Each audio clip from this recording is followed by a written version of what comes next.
अफगानिस्तान आपको ये सिखाता है कि रातों रात कुछ भी बदल सकता है और आज पूरी दुनिया को अफगानिस्तान से सबक लेना चाहिए। पहली सीख तो ये है, अगर आपका राष्ट्र मजबूत नहीं है तो आपका बंगला, आपकी गाड़ियां, आपका बिजनेस, आपका बैंक बैलेंस और आपकी पढ़ाई लिखाई आपके किसी काम नहीं आएगी। ये सब आपके किसी काम नहीं रहेगा। दूसरी सीख है, अगर आपका देश आत्मनिर्भर नहीं है तो आपकी अपनी संपत्ति की भी कोई कीमत नहीं रह जाती।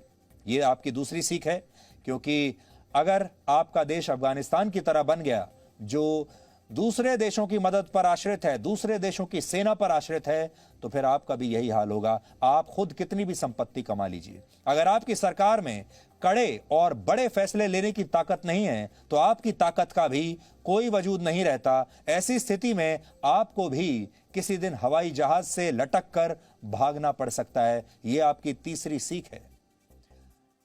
अगली सीख यह है कि जिस नेता को आपने चुना है वो अगर कमजोर हो, यानी अगर आपका नेतृत्व ही कमजोर है, तो सब कुछ होने के बावजूद किसी भी देश के नागरिकों को शरणार्थी बनते देर नहीं लगती। ऐसे कमजोर नेता मुश्किल परिस्थितियों में या तो अपने लोगों को छोड़कर भाग जाते हैं या फिर दूसरे देशों के साथ सौदा कर लेते हैं, जैसा कि अफगानिस्तान में हुआ। इसलिए वोट देते समय हमेशा यह याद रखें कि जिस नेता को आप चुन रहे हैं, जिस सरकार को आप चुन रहे हैं, वो आपके लिए और अपने देश के लिए मजबूती से खड़ी रहे, भागेगी नहीं।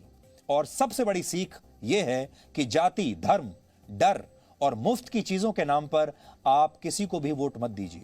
वोट अपने देश को मजबूत बनाने के लिए दीजिए। यह सीख अफगानिस्तान के संकट से आज भारत के हर नागरिक को लेनी चाहिए। जाति, धर्म ये सब बाद में आती हैं, मुफ्त की चीजें सब बाद में आता है। जब आपका देश बचेगा तब आप बचेंगे, वरना एक दिन आपको भी हवाई जहाज से लटक कर देश से भागने पर मजबूर होना पड़ेगा।